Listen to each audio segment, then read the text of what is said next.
No 118. Dāvida dziesmas.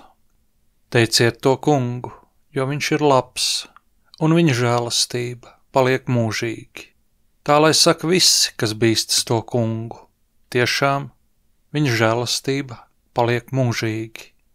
Bailēs un nomāktības bēdās es piesaucu to Kungu, un viņš paklausīja un mani atsvabināja. Tas Kungs ir ar mani, es nebīstos, nenieka. Bailes vērpās ap mani kā bišu spieti, bet tās izdzis kā uguns ērkšķos. Mani grūstina grūdi, lai es kristu, bet tas Kungs man palīdzēja.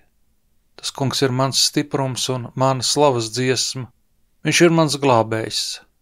Tas Kungs mani gan smagi pārmācīja, bet tomēr nenodeva nāvei. Atdariet man taisnības vārtus, es ieiešu pa tiem un pateikšos tam Kungam. Es pateicos tev, ka tu mani paklausīji un esi mans glābējs. Akmens, ko namdari nometuši pie malas, ir kļuvis par stūra akmeni.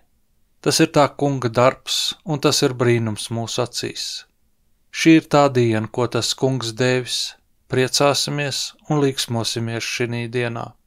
Ak, Kungs palīdzi, ak, Kungs, lai labi izdodas. Slavēts lai ir, kas nāk tā Kunga vārdā. Mēs raidām jums pretī savu svētību no tā Kunga nama. Teiciet to Kungu, jo viņš ir labs, tiešām.